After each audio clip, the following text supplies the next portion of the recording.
All right.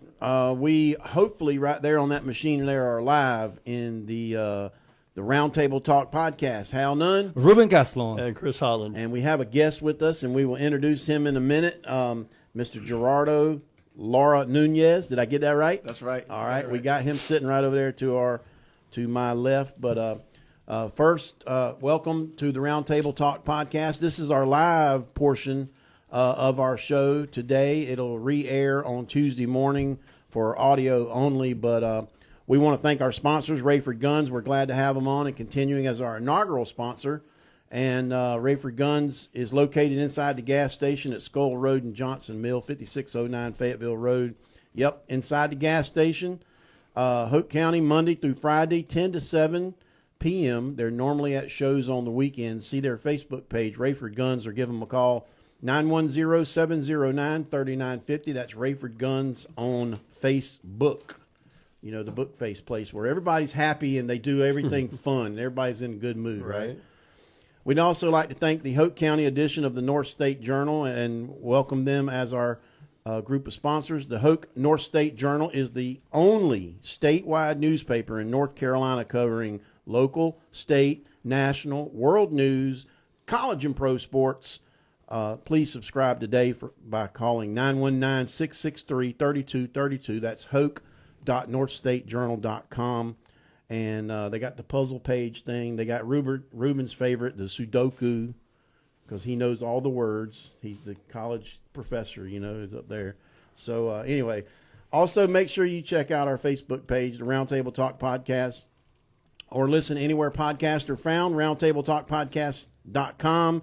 And without them, we would not be here. And that's Christian 105.7 FM, WCLN, your local source for faith, music, communications, talk, streaming. They got it online, web app, Christian1057.com, your 24/7 source for hope and inspiration, radio, internet, cell phone. You dial them up and you can go there, Christian1057.com. So anyway, as we mentioned before, we're shifting it around. We're live.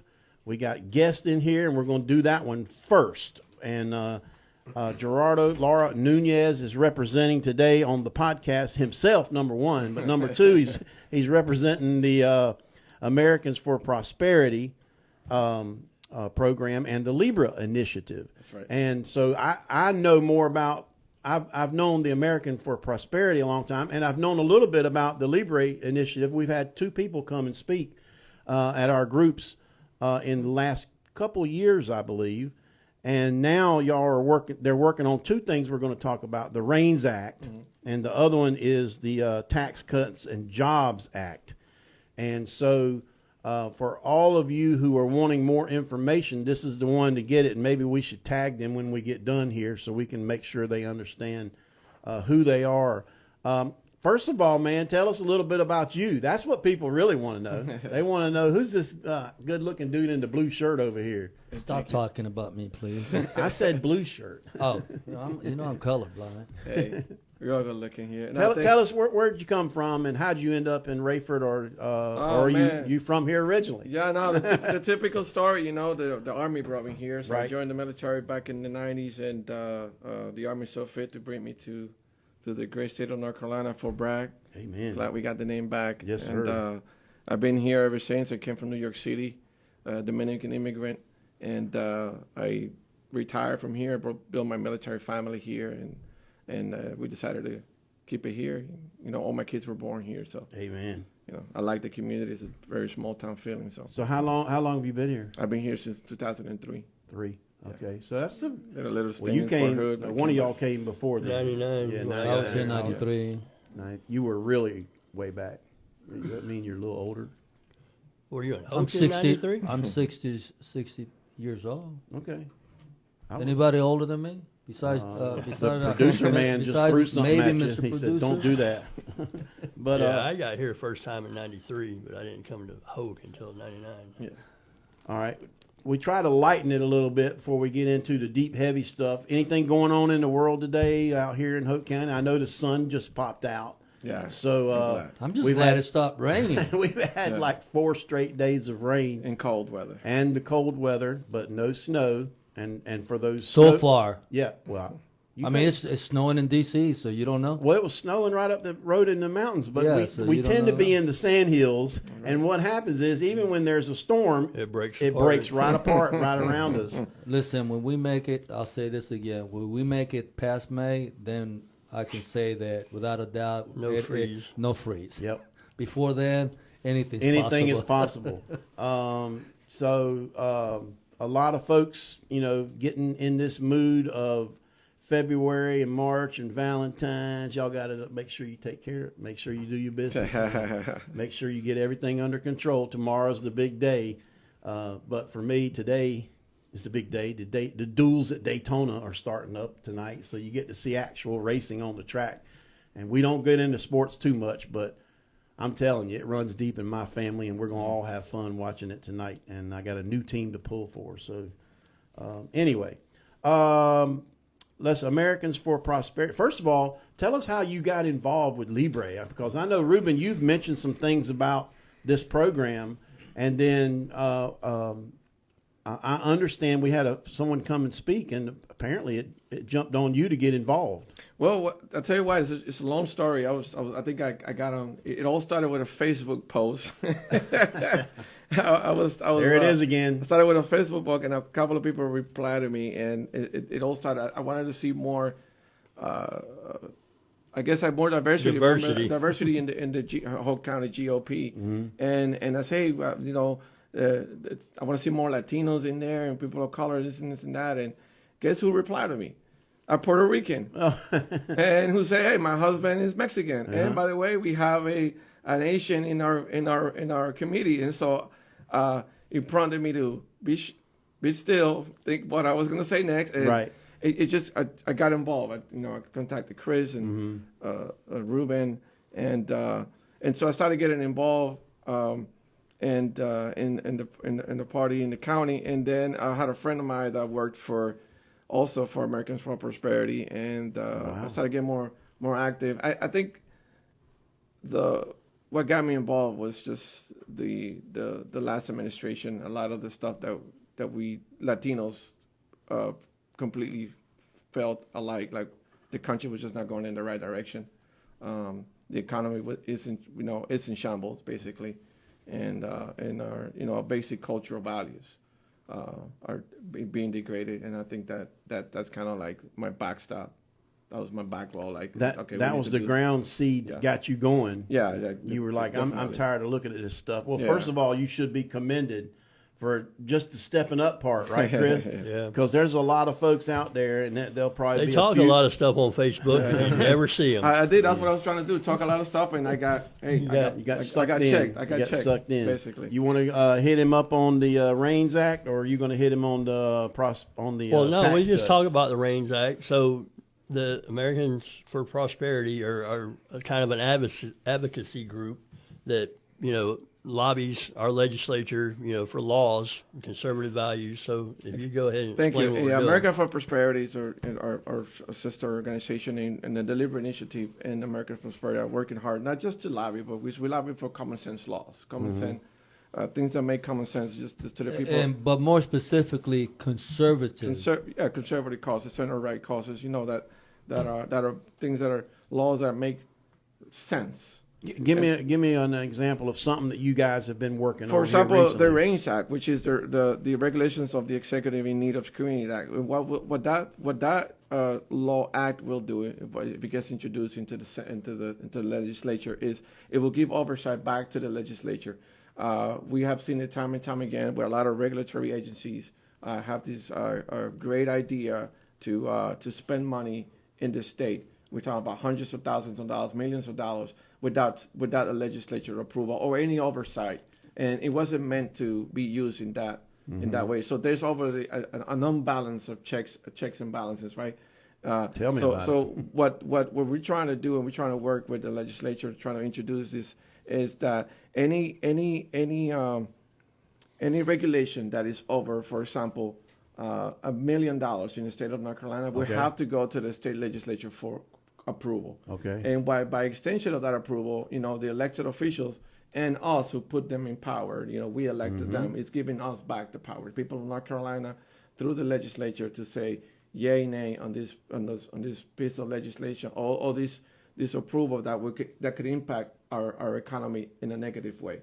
So that's what basically, in a nutshell, that's what the range at. This legislation has been gaining a lot of traction in other states, and it has been passed.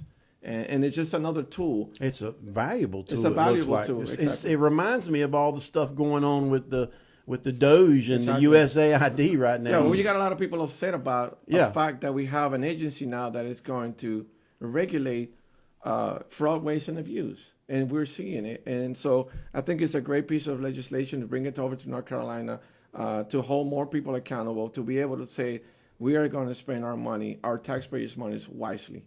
And if a piece of legislation doesn't make any sense, then why approve it? So hopefully the REINS Act, it brings that common sense back to the legislature. Well, it's hopefully it gets passed and the legislature approves it, and we can trust them. It's another level of trust that we'll have that our money is being well spent. Well, I like that. So I know that I was reading about it. There's, I think, 41 states that are either have passed it or haven't trying to pass it. Right. So it's pretty popular across the nation. And like Gerald was saying, it holds the executive branch accountable to the people. Anything that they want to do that increases economic impact to the community or to the citizens, or could potentially hurt our economy. Right, and it could hurt the economy. Or it's damaging it somehow. But it goes back to the legislature, and we were talking the lady last night, the lawyer from Detroit, and basically, all the laws that are passed, and we see it especially at the federal level, 15-page budgets and stuff like that, and that money just goes, as we've seen, USAID and these other organizations. Nobody knows where that money goes. Well, what this is attempting to do is bring that back, put some oversight over it. The only issue that I see that we were talking about last night was because there are so many laws and there's so few legislatures in the grand context, this is going to require another organization, kind of along the lines of Doge. Somebody that has the experience, that has the legal knowledge, the regulatory experience to be able to say, okay, this will actually impact, and then make that decision. Do the one pager for the legislature. Hey, exactly. this is the who, what, where, and then make your decision. Are we going to exactly support it or not? I would say not necessarily another agency, but I can definitely see a committee. Well, that's what I mean. Yeah, a committee. This reports directly to the legislature. Because as we know right now, a prime example with the confirmation of the nominations that Donald J. Trump, our president, has put forward, they have all these committees based on the type of nomination, and then once they're satisfied, then they get sent to the Senate. But I can definitely see that. But you know what? Here's a thing that is more concerning to me is the fact of the matter, and we have an example. You have people that get elected for the people, by the people, or by the people for the people, but once they get elected, it's all about them. It's all about their greediness. It's all about getting the pockets full of money. We know that, okay? And I can only think of two precedents in my lifetime they have actually done what they said they were going to do. Ronald Reagan and President Donald J. Trump. Everybody else that I can remember in between that got ever elected, from redefining what sex is to something else, So, we have, unfortunately, but it's too early to say, we got Governor Josh Stein.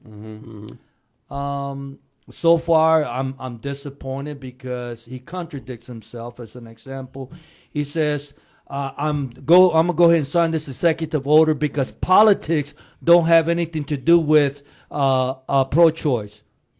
But you are You made it political. You when made it signed the political bill. when you made Made that the order. executive order.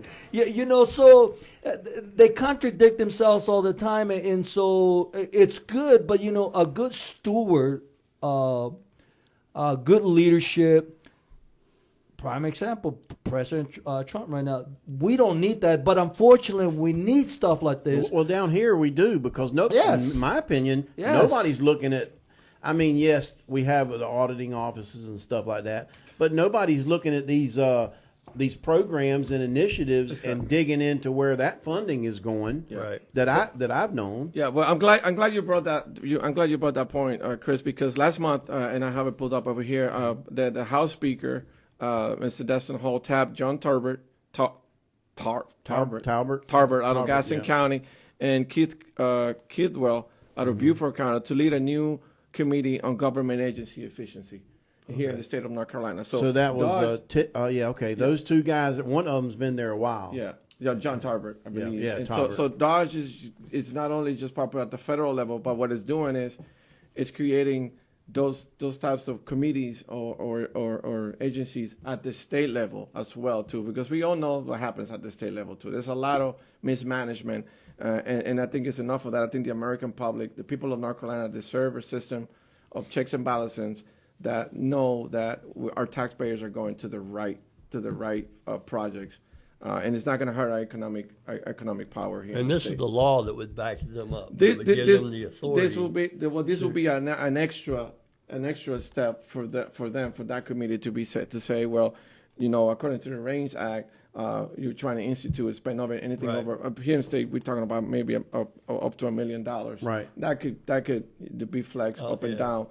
Depending on what the legislature I'd say passes. 500,000. 500,000. I think that's a good amount. $50. I mean, how many $500,000 bills is the state handing out? You know? Every so often. Yeah, but I think we need that. I think we need that oversight. I think any North Carolinian, any person in every state should hold their elected officials accountable. And if you haven't been elected to any office, and you just work in a regulatory agency, and you're trying to implement a plan where you want to spend a certain amount of money, the Department of Education, the Department of Transportation, coming over to the senator, or to the governor, and saying, or the legislature saying, we need $2 million for this, we need $2 million for that, to implement any new project or optimize a certain project that we already have. I think it should go to the legislature. Do we need it?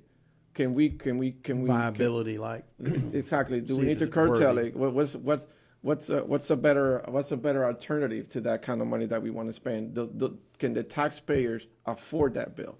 And you know, so that's one of the things that we're working here in North Carolina. And I want to leave you guys with AFP and Libre's legislative agenda here, and it talks about the Range Act. It talks about some of the initiatives that we're going to be working with.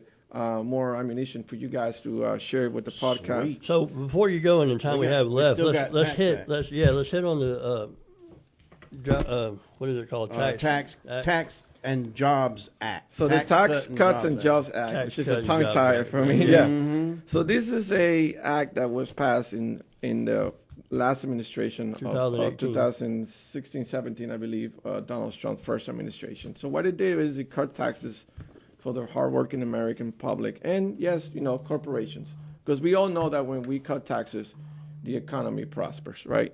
So corporations did see a major tax break because they make a lot more money. Let's just be honest. Well, a corporation is exactly what they were created to do, is to make money. They're not Create created more to money. lose money. Yeah, and so if you look at the history of the United States, at every Republican administration, all the way from the time the income tax was enabled,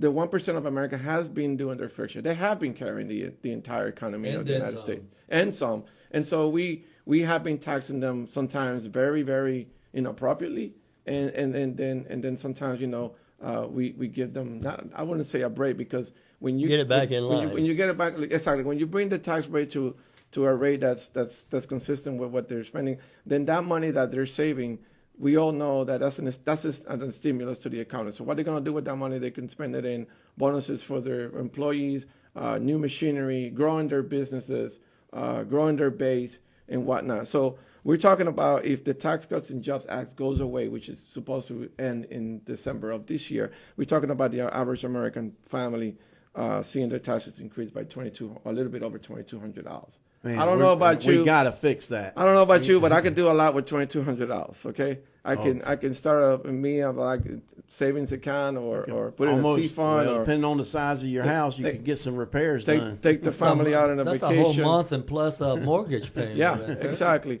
And I don't think Americans are on par with paying more taxes at the end of the year when their taxes are due.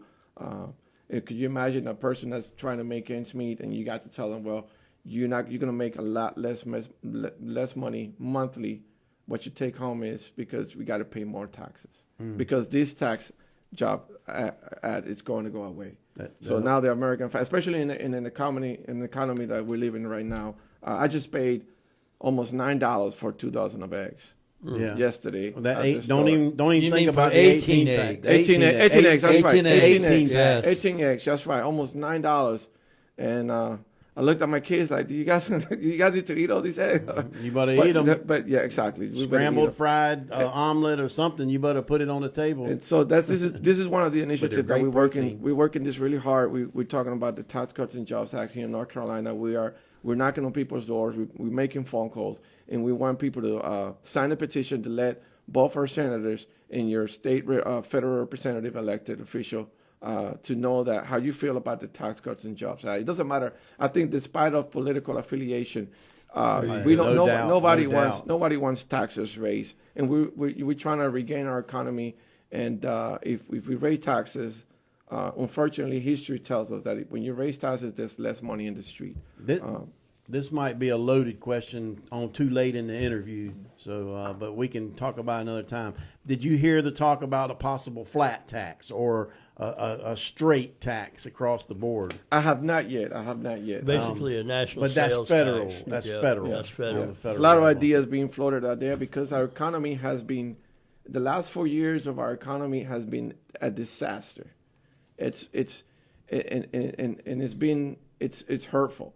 So we're trying to come up, I would say but I think the president and his administration is trying to come up with ideas to get our economy back in line and regain the trust that Americans have lost in the government.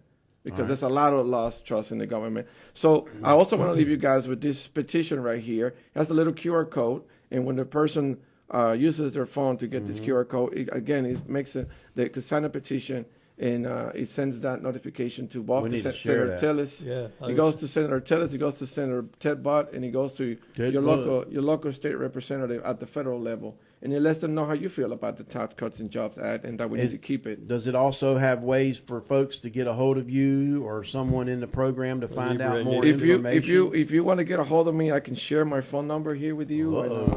With my work phone number. There you go. You can send me some hate mail there too, but it's 910-857-1324. And I'm more than welcome. There's a lot of events that we want to do here in Hoke County. We want to bring elected officials down to the people so they can ask those questions, so they can meet them and they talk about what initiatives are they working at the federal and state level. I could see a cool forum over there at Turlington, maybe down. Hey, let's get it together. I'm all for it. Let's plan it out.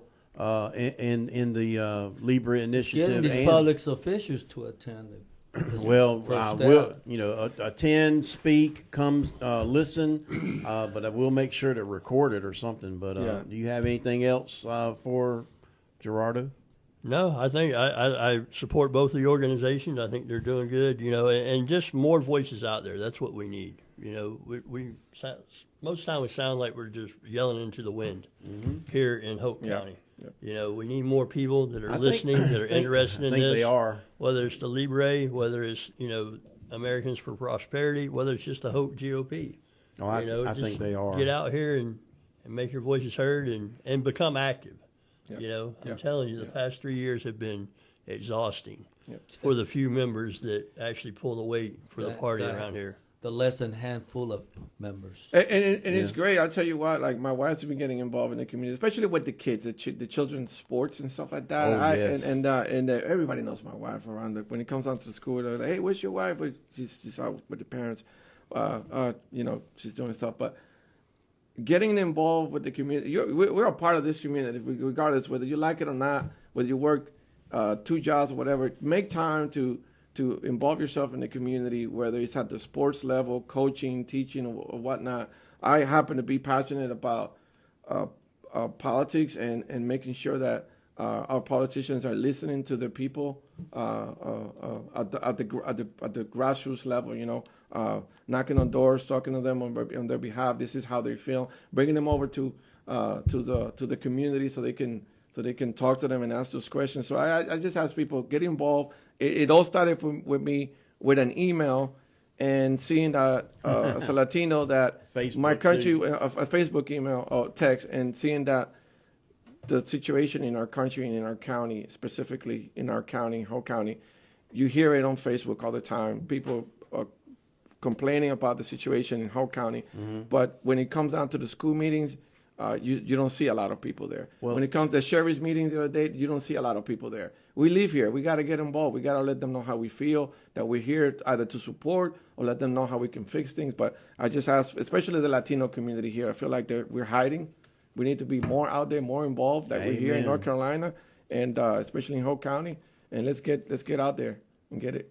Amen. All right, All right. Gerardo. Is there any last words you want to say to our audience? Well, like I just mentioned, just try get involved with the community. It's rewarding, and then just want to thank you guys for the opportunity to come here and share what some of the initiatives that we're working. We're the Labor Initiative. We're here in Hoke County. We're here all over the state. We're working a lot in Charlotte and in Raleigh areas, but also down here. And we hope to see a couple of events just like the one you floated. I think we need to have a forum or a get together and Turlington or one other location. I know several people who have asked, how can they do more? How can they do more? I'm Yeah. going to point them in your direction. Awesome. Thank you very much. I appreciate it. Well, thank you for stopping by. Yeah, man. and, Good to see you, talking brother. with us. Thank you. Thank you.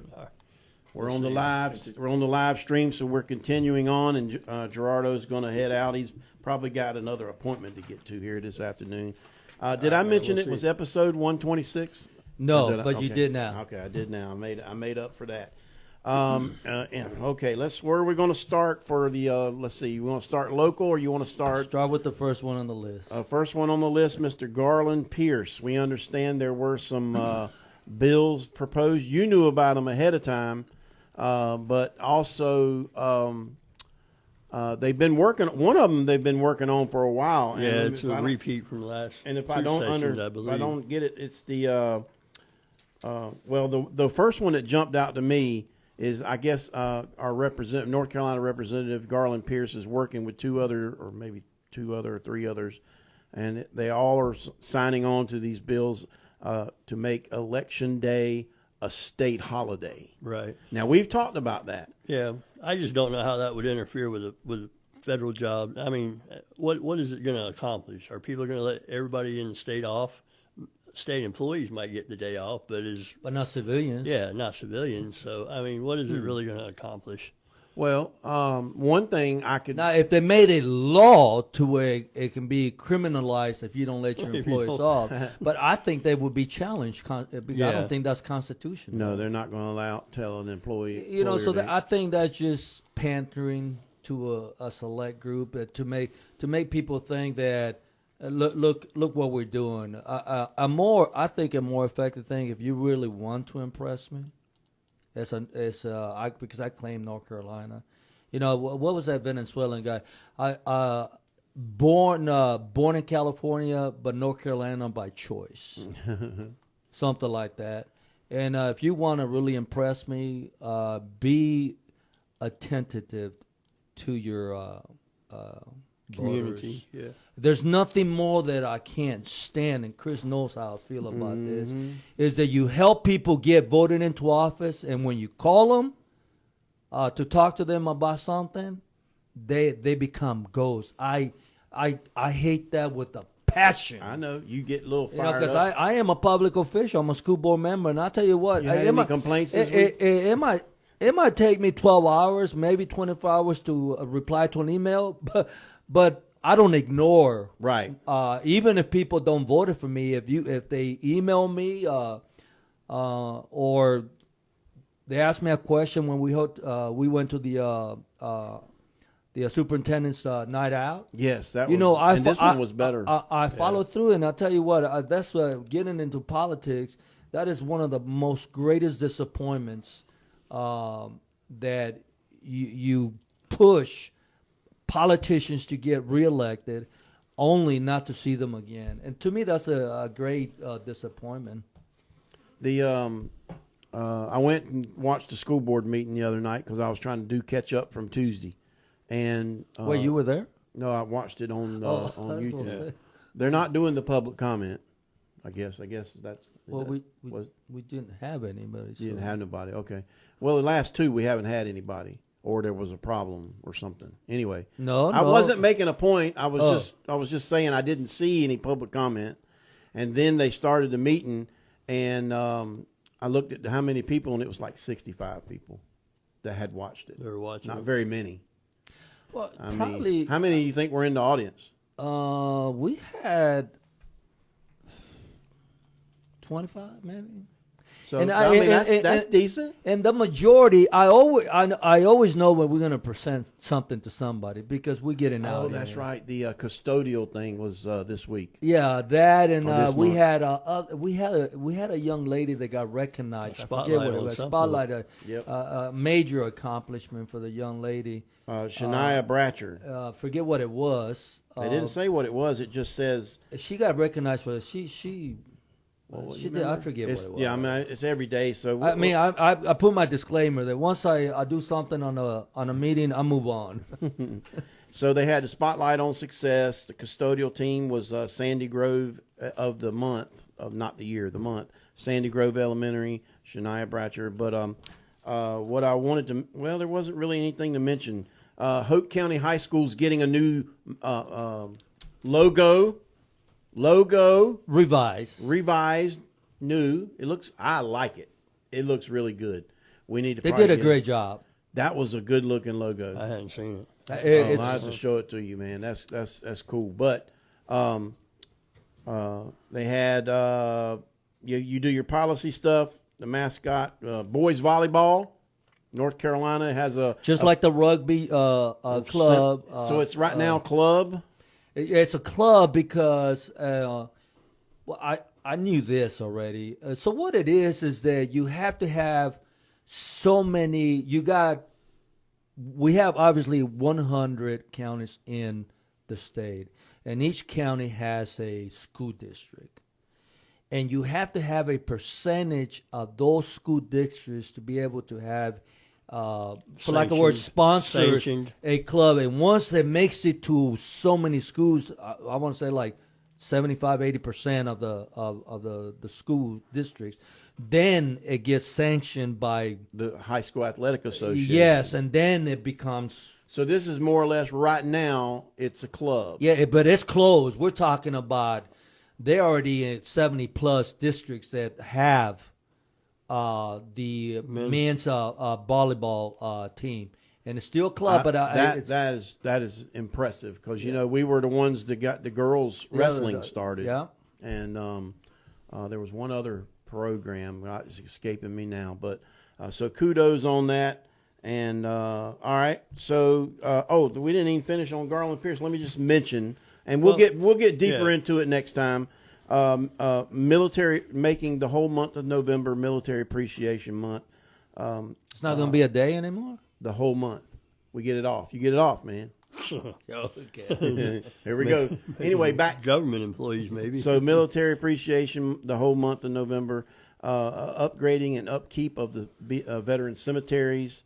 The one that popped out in my head was the vehicle tax exemption for those 100% or more.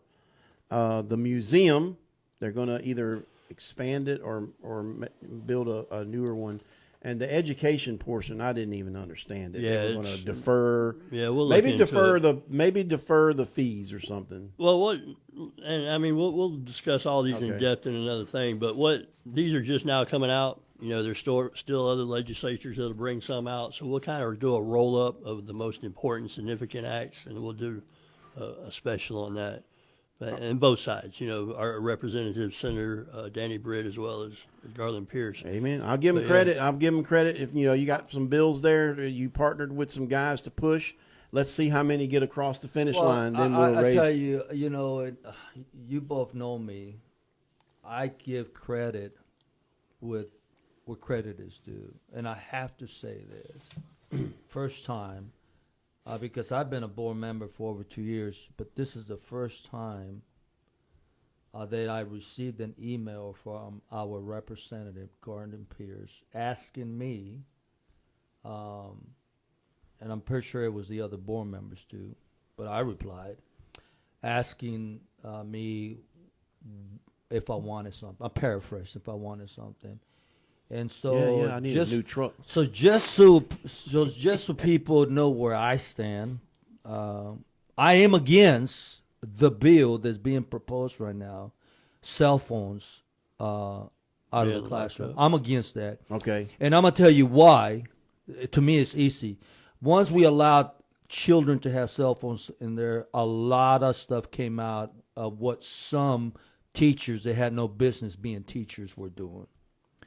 It has catcher fights and everything. So there's positive. The negative part is if it's not controlled, you got undisciplined students that they think they're running the show and they're gonna have the phones on there. So my stand is I'm against that. I'm against that bill. That was one of the things I put on the email. The other thing is that I put out is that I requested. We'll see what happens. I said we need funding, not grants, but we need funding for 2 elementary schools and 1 middle school. Well, we'll see what happens. But to me, I got to give him credit. He reached out, and I looked at it and I said, "You've been on there 2 years, over 2 years." So I have a question. You're talking about requesting money or funding for elementary and middle school. Have you guys, as the board, sat down and looked at the density, the student expectation growth? Well, I'm not going to speak for the board, but it's in the works. It's in the works. Okay. Now, would y'all hire an outside entity to come in and do that assessment, or is that solely the responsibility of the school board? How does that work? I mean, because the common layman says, if you build 2,000 houses, you got 2,000 kids. So what right? happened is it's sort of a due responsibility, but ultimately it falls back into the school system. Well, I know you're responsible or the for school it. board. So the way it should work, I'm not saying that that's the way it's being done or not. The way it should work is that we provide the students that we have, the estimated growth based on the information that we receive from the county as to how many houses are being built. Because, businesses don't build or don't bring in kids. Right. Houses. And as you know, we are having houses popped everywhere. Yeah, they have slowed the roll a little bit. I'm going to say that's in the works, but unfortunately, what people don't understand is the public school system is a government agency, and the government agency moves at government speed. We only meet once slow to reverse. We only meet once a month. We got rid of the school the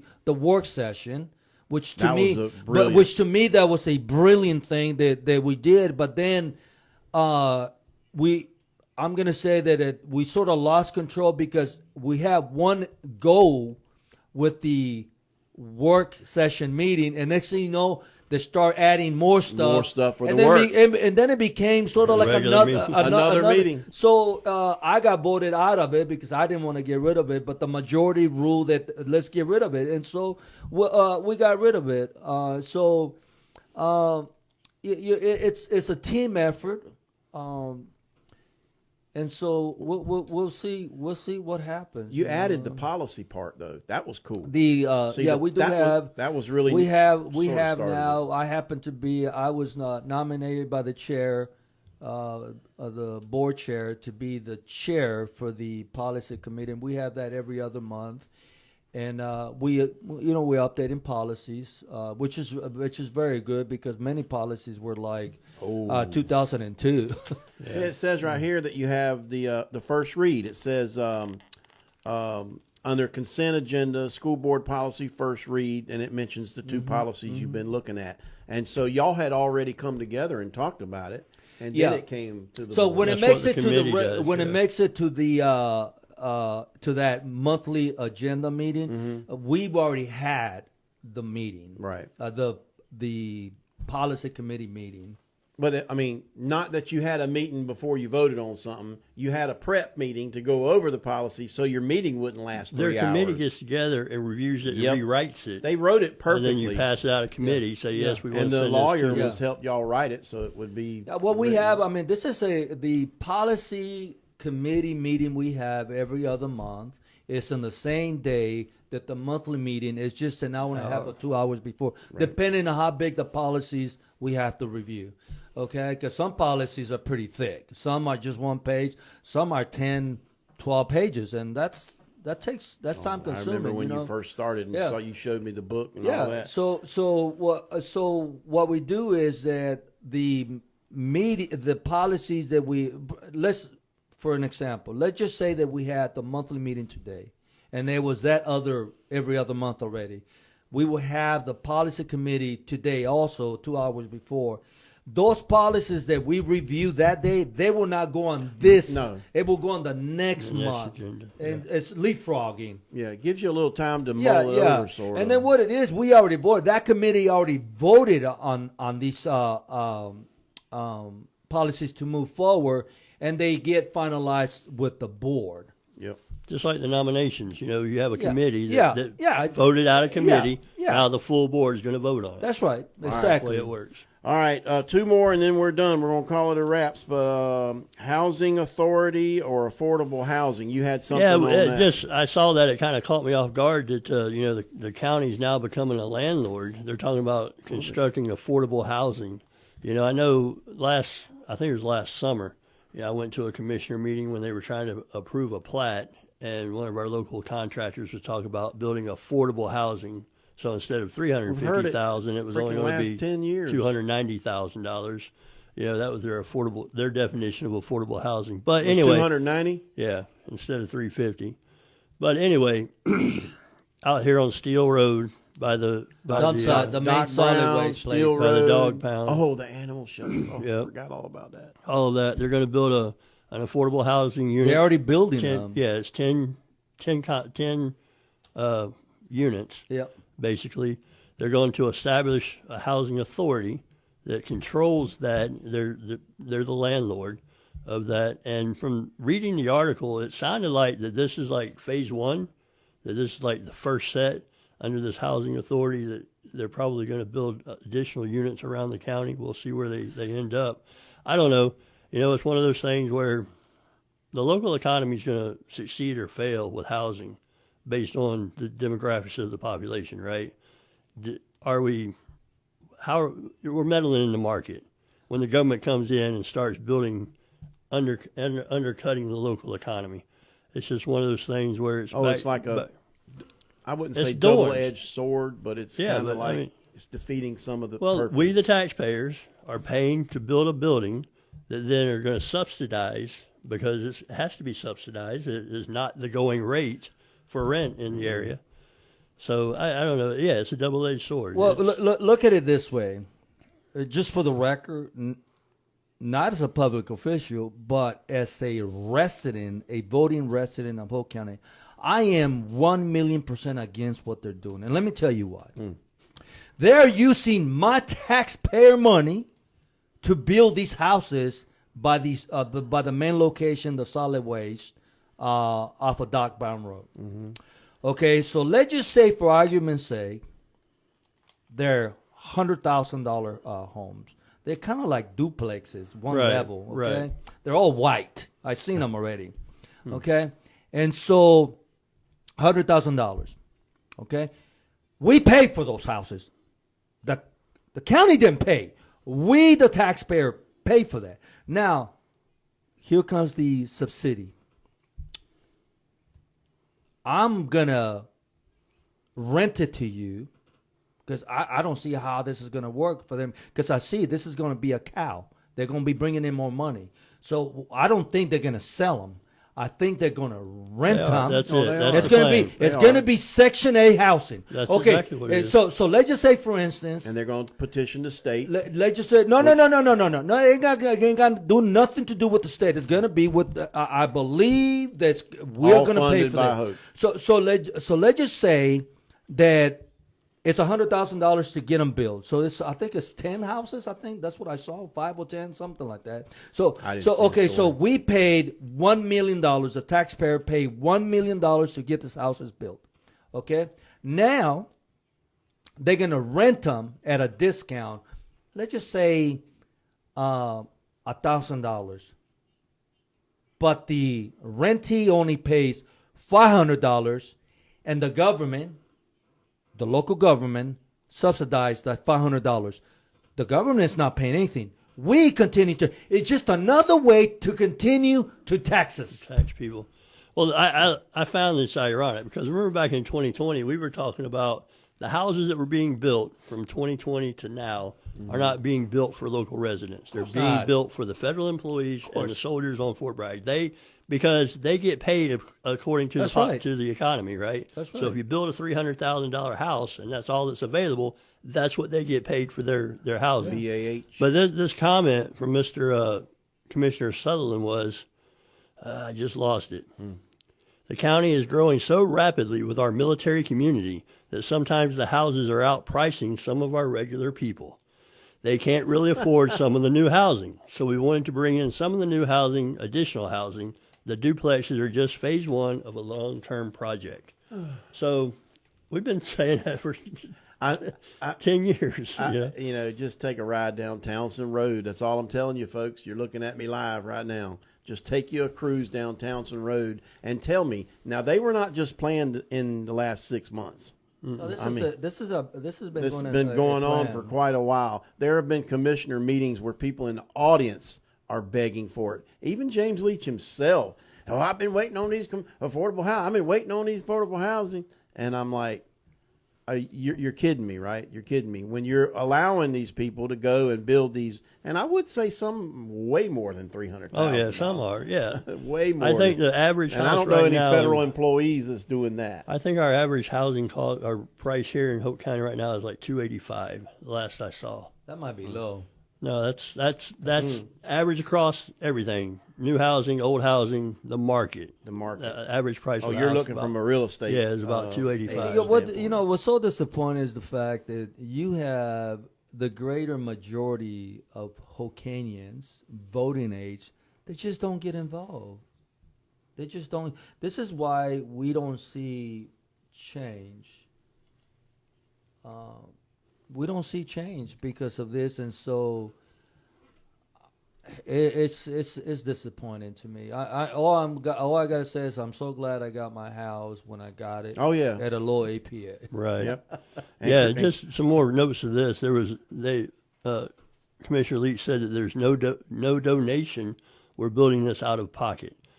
Commissioners clarified that the county would continue to own the housing and will not sell it but rent it. There you go. And then this part, I didn't know this. This is the county additionally has a new attorney coming on board who will be working on the project. A housing authority attorney. I wonder where he'll come from. So the taxpayer is going to So- pay for that. Oh yeah, you're going to pay that lawyer's lawyer fee along with the travel expenses.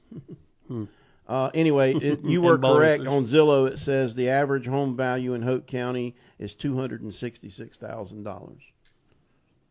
So anyway, all right. And Housing. there's a lot of houses that are not average. Yeah. Well, and that's it. Market wide. Right.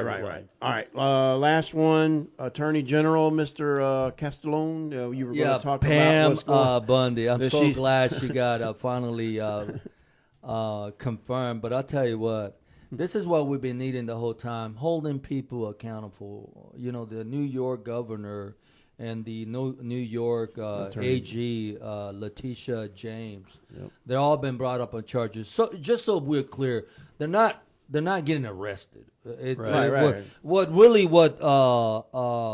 the federal AG that what she's doing is she's suing them, which is going to complicate things on that because you don't want to get sued because it creates a lot of problems. And so I'm glad that she's holding people accountable. The first people that caved in was Illinois. They got sued, and they quickly started backpedaling. Mm-hmm. And the president does have the authority, along with the DOJ, the AG, and every agency really, federal agency that pushes funds out to other entities, has the authority to stop when they're not complying with the president's directives. And I'm really surprised that some states, and you could tell that they're woke, they're not complying with the directives of the president, like getting this transgender crap out of the sports. One of the states up north, Iowa, I think. No, it wasn't Iowa. But it's up north somewhere. Midwest. Yeah, it's they're not. They're saying we're not complying with that. Well, guess what? Something's going to happen because you will comply. Just like the rest states were forced to comply initially with all this mumbo jumbo that the sleepy Joe Biden administration brought up. These blue states will comply to. Well, and there you go. Right there's the yoke, because we give all our money to this federal entity that then sets the rules, right? Mm-hmm. So USAID. Back to the double-edged sword, right? Well, we as a community want our community to be this, but they can't, because whatever it is, we can't decide locally how we want the atmosphere of our schools or whatever because of federal regulation. So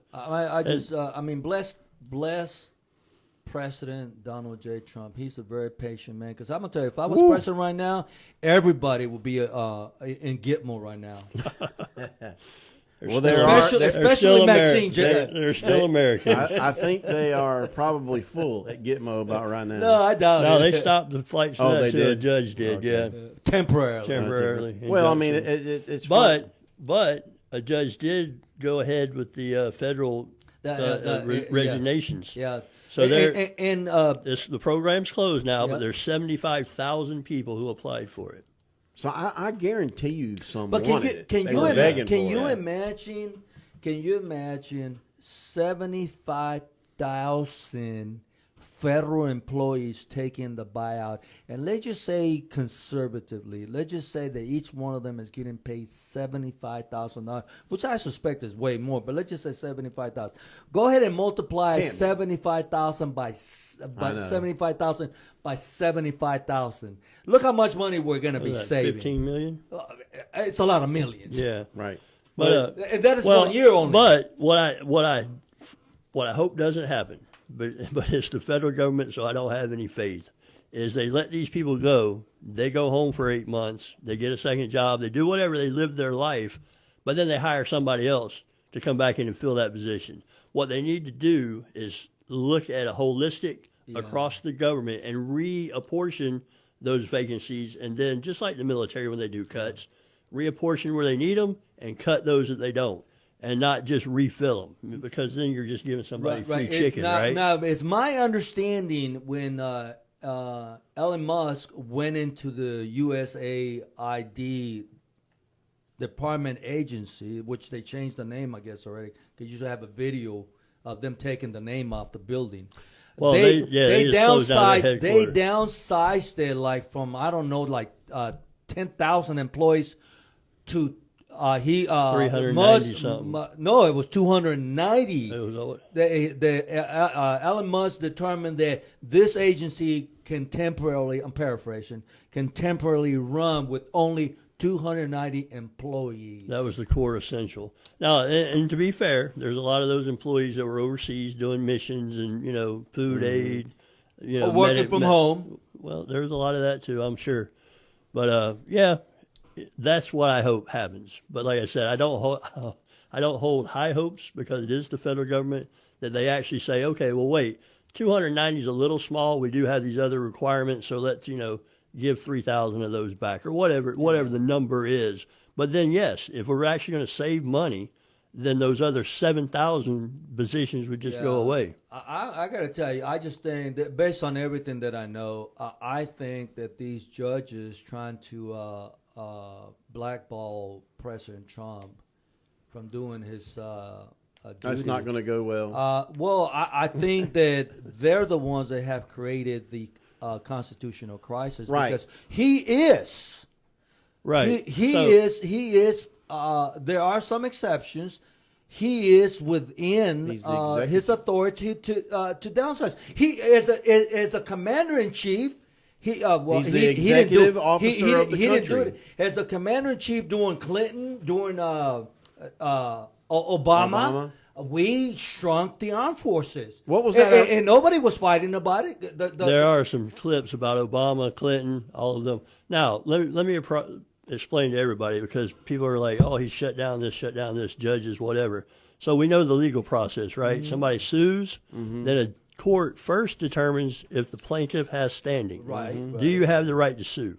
Right now, that's the stage we're in. Yep. They're trying to determine if these people can actually sue President Trump and the federal government to continue these programs. Well, typically, good or bad, if something could be irreparably damaged if you continue the action, i.e., we cut off all these funds, right?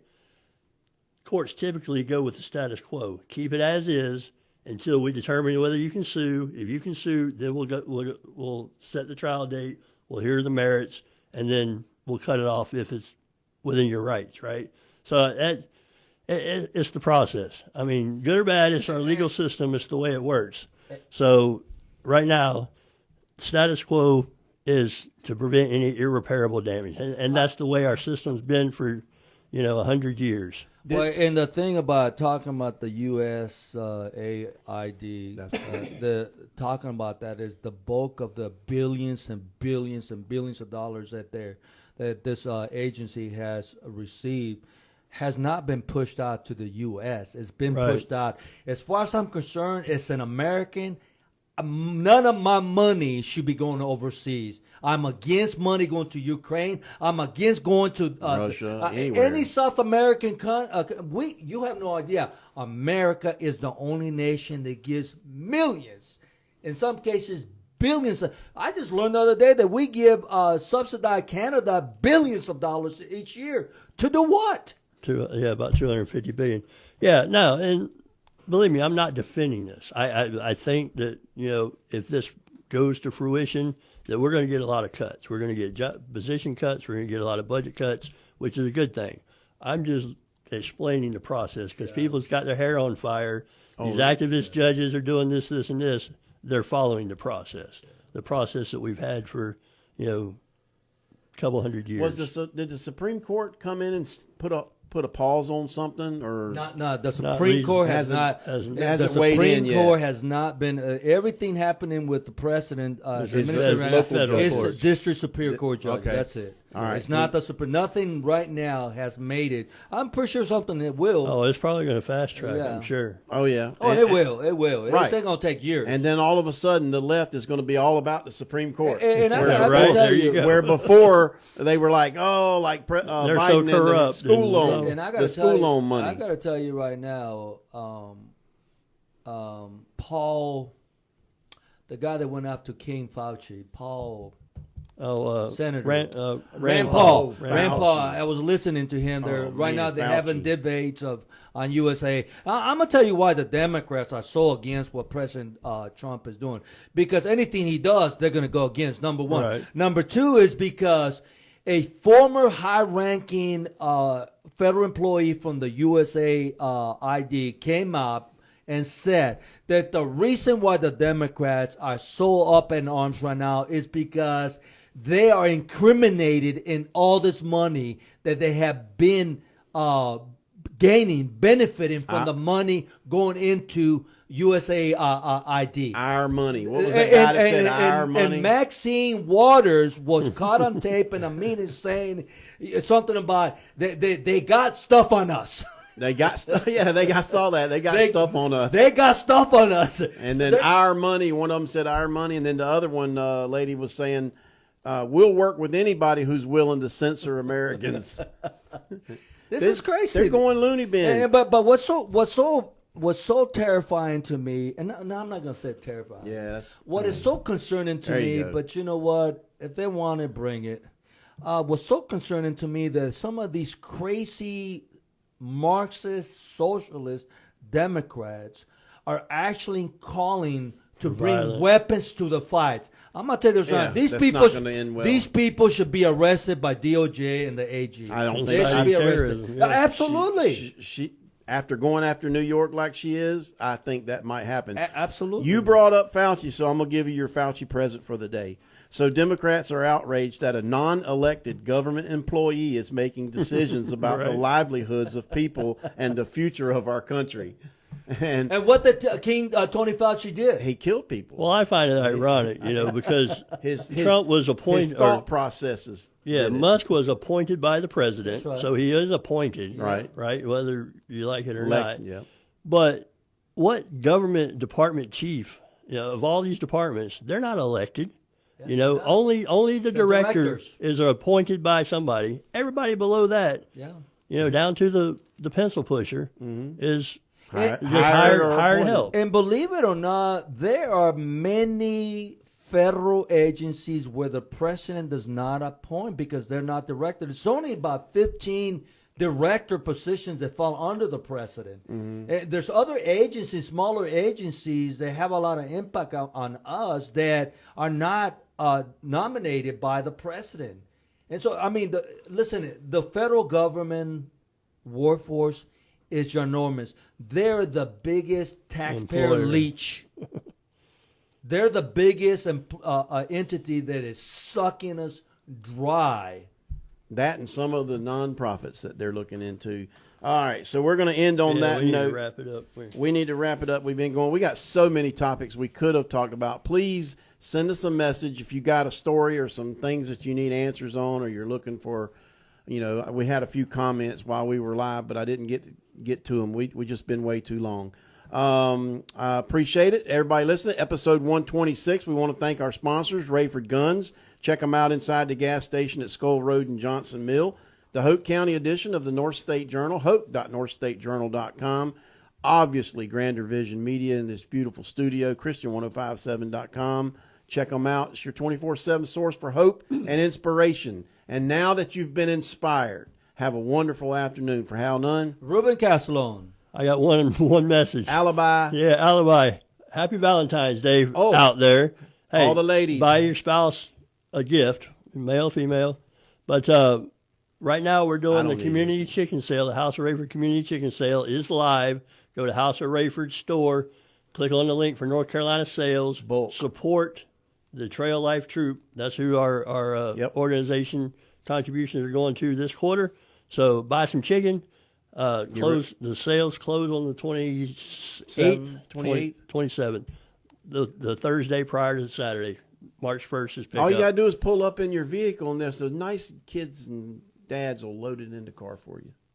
So y'all take it easy. We'll see you next time.